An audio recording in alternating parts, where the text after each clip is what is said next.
आज के इस वीडियो में हम देखेंगे कि स्ट्रक्चर ऑफ सी प्रोग्रामिंग, मतलब कि ये जो हम लोगों ने पिछली वीडियो में प्रोग्राम लिखा था कि सम का 2 नंबर का यहाँ पे सम करने का एक प्रोग्राम है, जिसमें कि हम लोगों ने studio.h conio.h हम लोगों ने 2 प्रोग्राम में देखे थे कि ये सारी चीज़ें यहाँ पे ऑर्गेनाइज ढंग से यहाँ पे ऑर्गेनाइज है कि आपको सबसे पहले आपको ये 2 लाइन लिखनी है। आप इस 2 लाइन को नीचे या फिर ऊपर, नीचे या फिर बीच में कहीं भी नहीं लिख सकते हैं, आपको हमेशा ऊपर ही लिखना है। तो ये सारी चीज़ें आपको जो प्रोवाइड करता है कि किस रीजन में क्या क्या चीज़ आपको लिखनी है, उसी को हम लोग यहाँ पे करते हैं स्ट्रक्चर ऑफ सी प्रोग्रामिंग। किस प्रकार से स्ट्रक्चर्ड वे में यहाँ पे प्रोग्राम को अपने लिखना है। तो ये सारी चीज़ें आपको, जैसे कि इसको हम लोग लिंक सेक्शन कह रहे हैं। लिंक सेक्शन क्यों कह रहे हैं? क्योंकि studio.h क्या है, एक लाइब्रेरी को यहाँ पे लिंक कर रहा है, हेडर फाइल को लिंक कर रहा है, ताकि हम लोग यहाँ पे प्रिंटफ फंक्शन का यूज कर सकें। अगर आप यहाँ पे इस फाइल को, यहाँ पे हेडर फाइल को इंक्लूड नहीं करेंगे तो आपका प्रिंटफ फंक्शन को यहाँ पे यूज नहीं कर सकते।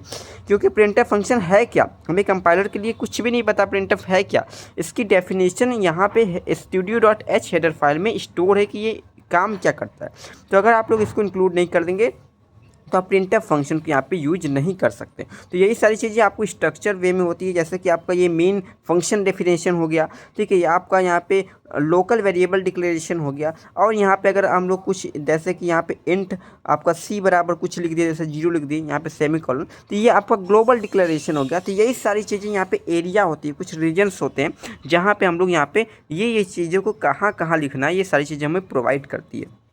अब हम लोग यहाँ पे 1 बाय 1 देखते हैं कि स्ट्रक्चर ऑफ सी प्रोग्रामिंग किस प्रकार से। ये आपका डेफिनेशन हो जाएगा, the structure of C programming refers to the standard layout और ऑर्गेनाइजेशन। ठीक है, लेआउट आपका बेसिक सा होता है कि किस प्रकार से अपने प्रोग्राम को लिखना है।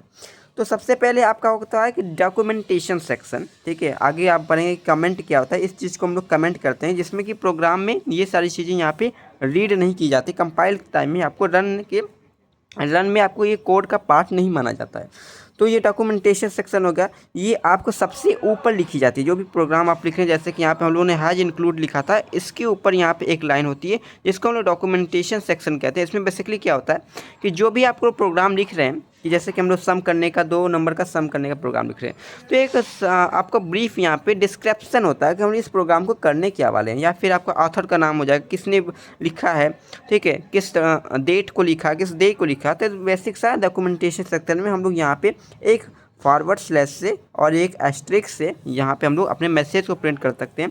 ये प्रोग्राम तो 8 नंबर्स के लिए हम लोग प्रोग्राम बना रहे हैं। अब सेकेंड यहाँ पे होता है आपका स्ट्रक्चर लिंक सेक्शन। जैसा कि हम लोगों ने हैज इंक्लूड लिखा, studio.h लिखा, conio.h लिखा, तो इससे हम लोग यहाँ पे ये हैज हो जाएगा, ये इंक्लूड हो जाएगा। इसको हम लोग कहते हैं एंगुलर ब्रैकेट। ठीक है, angular bracket open, angular bracket close, इसको हम लोग डॉट बोलते हैं, studio.h। तो ये आपको लिंक करने का काम करता है to corresponding the header file. ठीक है, ताकि हम लोग प्रिंटफ फंक्शन का यूज करें। तो इसकी डेफिनेशन studio.h में यहाँ पे लिखी गई है, डिफाइंड है।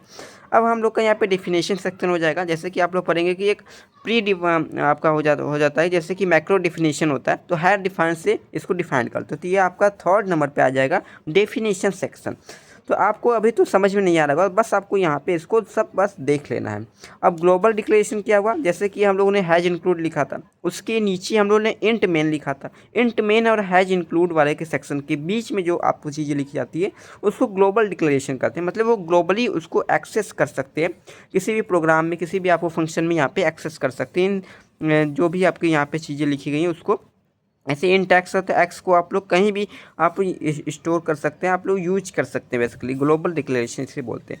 अब हम लोगों ने देखा कि मेन एक फंक्शन होता है, जहाँ भी आप लोग प्रोग्राम स्टार्ट होगा तो compiler will go to the main function को वो खोजेगा कि कहाँ से हमें प्रोग्राम को स्टार्ट करना है। तो बेसिकली वो मेन फंक्शन में जाकर यहाँ पे स्टार्ट कर, जैसे मेन फंक्शन का ये एग्जाम्पल हो जाएगा। अब हमने एक ए और बी नाम का यहाँ पे वेरिएबल लिया, जिसमें 10 स्टोर करा दिया, 20 स्टोर करा दिया, और हम लोगों ने a+b को यहाँ पे प्रिंट करके डायरेक्ट हम लोग यहाँ पे रिटर्न कर दिया। ठीक है, यहाँ पे इंट आपको यहाँ पे डेटा टाइप लिया गया। अब हम लोगों ने वाइड को लेकर हम लोग देख रहे थे, तो आगे हम लोग डिस्कस करेंगे कि इंट यहाँ पे क्यों लेते हैं। ठीक है, अब जो लास्ट सेक्शन होता है वो होता है सब प्रोग्राम सेक्शन। इसमें बेसिकली आपके फंक्शंस होते हैं, जैसे कि इंट मेन हो गया फंक्शन, वाइड मेन फंक्शन हो गया। तो उसके बाद भी, उसके अलावा भी एक 2-4 हम लोग फंक्शन अपने यूज करते हैं, जो भी आपके यहाँ पे रिक्वायरमेंट है। तो बेसिक से आपको यहाँ पे फंक्शन डेफिनेशन हो जाएगा। आपको अभी कोई भी आइडिया नहीं होगा कि फंक्शन क्या होते हैं। ठीक है, हम लोग आगे देखेंगे फंक्शन क्या होते हैं। तो बेसिक्स आपको यहाँ पे 6 कैटेगरी में आपको स्ट्रक्चर को यहाँ पे डिफाइन किया गया। अब हम लोग एक स्केलेटन देखते हैं कि किस प्रकार से अपने प्रोग्राम को इन जो पैरामीटर्स हैं, जो लेआउट है, कहाँ कहाँ पे यहाँ पे रहते हैं। जैसे कि डॉक्यूमेंटेशन सेक्शन आपको सबसे यहाँ पे सबसे ऊपर होता है प्रोग्राम के। इसमें बेसिकली आप लोग डेट लिखते हैं, ऑथर का नाम लिखते हैं, प्रोग्राम का डिस्क्रिप्शन लिखते हैं कि आप प्रोग्राम में करना क्या चाहते हैं, ये प्रोग्राम किस चीज़ का है। तो बेसिकली हम लोग यहाँ पे डॉक्यूमेंटेशन सेक्शन में ये चला जाएगा। अब ये हो गया हैज इंक्लूड, मतलब कि अपने लिंक सेक्शन हो गया आपका, ये डेफिनेशन सेक्शन हो गया, हैज डिफाइन, ये मैक्रो डेफिनेशन हो गया, लिंक सेक्शन हो गया।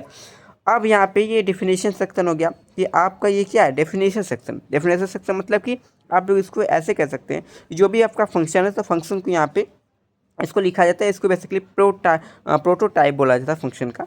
और ये आपका मेन फंक्शन हो गया। देन उसके बाद यहाँ पे यूजर डिफाइंड फंक्शन को यहाँ पे 6 वाला हो जाएगा। जैसे कि हम लोग देखा कि सबसे लास्ट में क्या होता है, ये सब प्रोग्राम सेक्शन होता है, यानी कि यूजर डिफाइंड फंक्शन होगा। तो ये रहा आपका स्ट्रक्चर ऑफ सी प्रोग्रामिंग। तो इस प्रकार से अपने कोड को यहाँ पे ऑर्गेनाइज करते हैं। ये रहा आपका यहाँ लेआउट ऑफ सी प्रोग्रामिंग, इस प्रकार से कोड को यहाँ पे लिखते हैं।